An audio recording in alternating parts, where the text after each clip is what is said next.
বিসমিল্লাহির রহমানির রহিম। আপনারা জানেন যে আমরা ভোলা থেকে ঢাকা টু লং মার্চের যে পদযাত্রা আছে, আমরা কালকে মাওয়ার জাজিরা পয়েন্ট থেকে মাওয়ার এই পাশে হচ্ছে যে আমরা পদ্মা সেতু উপর দিয়ে না যেতে পেরে পদ্মা নদী পার দিয়ে হচ্ছে যে আজকে এখানে পৌঁছাইছি। এখন আমরা হচ্ছে ঢাকামুখী যাচ্ছি। আমাদের কালকে সমাবেশ প্রেস ক্লাব চত্বর বিকাল 3টায়। আমরা চাবো বাংলাদেশে ভোলার যত মানুষজন আছে, যেই জায়গা থেকে ছড়িয়ে আছে, তারা কালকে সবাই হচ্ছে যে আমাদের সাথে জড়ো হন এবং আমাদের যে যৌক্তিক দাবিগুলো সেগুলো পূরণের জন্য আমাদের সাথে আওয়াজ তুলুন। আপনার পিতা মাতাকে যদি ভোলায় কবর দিতে চান, যদি লক্ষ্মীপুরে অথবা এপারে বরিশালে কবর দিতে না চান, তাহলে আগামীকালকে সবাই ঢাকা প্রেস ক্লাবের সামনে বিকাল 3টায় সমবেত হবেন। আসসালামু আলাইকুম প্রিয় ভোলাবাসী। এই ভোলাবাসী সেতু একটি যৌক্তিক দাবি এবং এটা তাদের মৌলিক অধিকার। আমরা চাই এই ভোলা বরিশাল যে সেতুটা রয়েছে তা সম্পূর্ণ করে এই ভোলাবাসীকে বাংলাদেশের মূল ভূখণ্ডের সাথে যুক্ত করতে। বরিশাল সেতু সহ 5 দফা দাবি নিয়ে আমরা ঢাকার উদ্দেশ্যে রওনা দিয়েছি 11 তারিখ। আমরা আমাদের যেই দাবি দেওয়া রয়েছে সেগুলো কোনো অযৌক্তিক দাবি নয়, এটা ভোলাবাসীর প্রাণের দাবি। এই ভোলাবাসীর প্রাণের দাবি উপদেষ্টারা আজ থেকে 4 মাস আগে যখন আমাদের সাথে মিটিং করেছিল, তখন তারা বলেছিল ডিসেম্বর মাসে আমাদের সেতু শুরু হবে, আমাদের 5 দফা দাবি বাস্তবায়ন করা হবে। আমরা সেই আশ্বাসে ঘরে ফিরে গিয়েছিলাম। এখন আমরা চাই আমাদের সেই আশ্বাস তারা বাস্তবায়ন করুক, তারা তাদের কমিটমেন্ট রক্ষা করুক। তারা তাদের যদি কমিটমেন্ট রক্ষা না করতে পারে, তাহলে প্রধান উপদেষ্টার কাছে আমাদের আবেদন থাকবে, আপনি ভোলা বরিশাল সেতু সহ 5 দফা দাবির বিষয়ে হস্তক্ষেপ করেন। আপনি এজন্য হস্তক্ষেপ করবেন, এটা 48 জন শহীদের জেলা, এটা একটা অবহেলিত জেলা, যে জেলাকে সারা বাংলাদেশ থেকে পিছিয়ে রাখা হয়েছে। আমরা নতুন কিছু চাই না। বাকি 63টা জেলা যেই সুযোগ সুবিধা গ্রহণ করে, আমরা ঠিক ওই সুযোগ সুবিধাই গ্রহণ করতে চাই।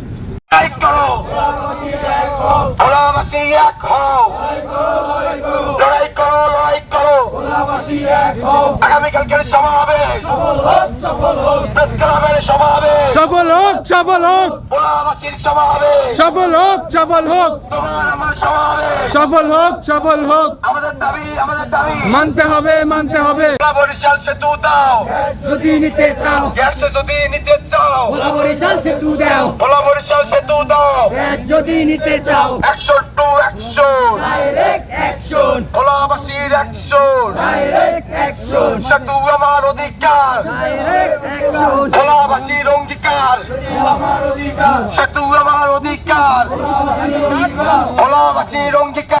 আসসালামু আলাইকুম। আশা করি সবাই সুস্থ আছে।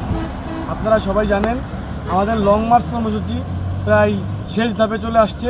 আজকে আমরা মাওয়া ঘাট থেকে ঢাকা অভিমুখে লং মার্চ করছি এবং আশা করি রাত্রের ভিতরে ঢাকা পৌঁছাবো। আগামীকালকে আমাদের 5 দফা দাবি বাস্তবায়নের লক্ষ্যে নতুন কর্মসূচি ঘোষণা করা হবে ঢাকা প্রেস ক্লাবের সামনে। উক্ত সমাবেশে দলে দলে যোগ দিয়ে সমাবেশকে সফল করুন এবং আমাদের দাবি বাস্তবায়নে এগিয়ে আসুন।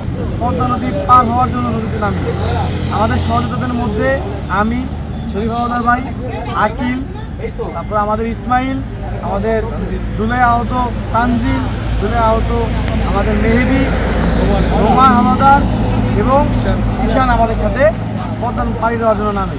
কিন্তু পদ্মার যে স্রোত, সেই স্রোতের কারণে আমাদের মাঝপথেই নোমান হাওলাদার, আমাদের মেহেদি এবং আমাদের তানজিল অসুস্থ হয়ে যান এবং দ্রুত তাদেরকে চিকিৎসা দেওয়ার জন্য সেখান থেকে বোটের মাধ্যমে উদ্ধার করে আমাদের প্রথমে স্থানীয় হাসপাতালে নেওয়া হয়।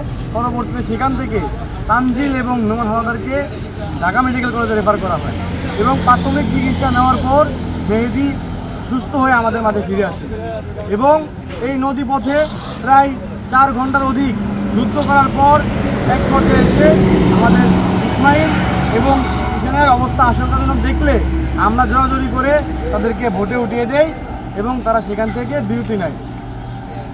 পাশাপাশি আল্লাহর অশেষ রহমত এবং আপনাদের দোয়ায় নদীর যে পরিস্থিতি পরিবেশ আমাদের প্রতিকূলে থাকায় আমরা শেষ পর্যন্ত বিভিন্ন চর পাড়ি দিয়ে পদ্মার এই পারে যে মাওয়া ঘাট, শিমুলিয়া ঘাটে আমরা এসে পৌঁছতে সক্ষম হই এবং সর্বশেষ আমরা 3 জন, আমি রাহিম ইসলাম, আমার ভাই এবং তার পাশে আতিক ইয়াসির আকিল, আমরা তিনজন শিমুলিয়া ঘাটে এসে উপস্থিত হইলে আমাদের এখানে যে সহযোদ্ধারা ছিল তারা দ্রুত আমাদেরকে ধরে পাশেই যে আগুন জ্বালানোর ব্যবস্থা ছিল সেখানে নিয়ে আমাদের শীত নিবারণের ব্যবস্থা করেন এবং সাথে সাথে তারা যে সেবা যত্ন দেয় এই সেবা যত্নের কারণে আমরা দ্রুত সুস্থ হয়ে আসি এবং আমাদের একটা স্বস্তিদায়ক অবস্থা আমরা ফিরে আসি।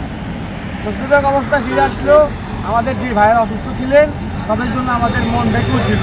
পরবর্তীতে আমরা খোঁজখবর নিয়ে জানতে পারি তারাও চিকিৎসার মাধ্যমে ইতিমধ্যে আশঙ্কামুক্ত হয়েছেন এবং চিকিৎসারত অবস্থায় আছেন। প্রিয় ভোলাবাসী, আপনাদের দোয়া এবং ভালোবাসাই আমাদের এই পদ্মা পাড়ি দেওয়ার একমাত্র আমাদের সাহস এবং মহান রাব্বুল আলামিনের ইচ্ছাই আমাদের একমাত্র ক্রেডিট। এর বাইরে এই পদ্মা পাড়ি দেওয়া আমাদের কোনো পক্ষেই সম্ভব ছিল না। অতএব আপনারা যে ভালোবাসা এবং দোয়া আমাদের প্রতি রেখেছেন বিগত দিন, আমরা আশা করব সামনের দিনগুলোতে আপনারা একইভাবে ভালোবাসা রাখবেন, দোয়া রাখবেন, যাতে করে আমরা 22 লক্ষ ভোলাবাসীর যে প্রাণের দাবি সেই দাবি আদায় করে আমরা ঘরে ফিরতে পারি ইনশাআল্লাহ। এবং আগামীকালকে এই দাবি বাস্তবায়নের লক্ষ্যে ঢাকা প্রেস ক্লাবের সামনে সমাবেশ হবে, যা ইতিমধ্যে ঘোষণা দিয়েছে।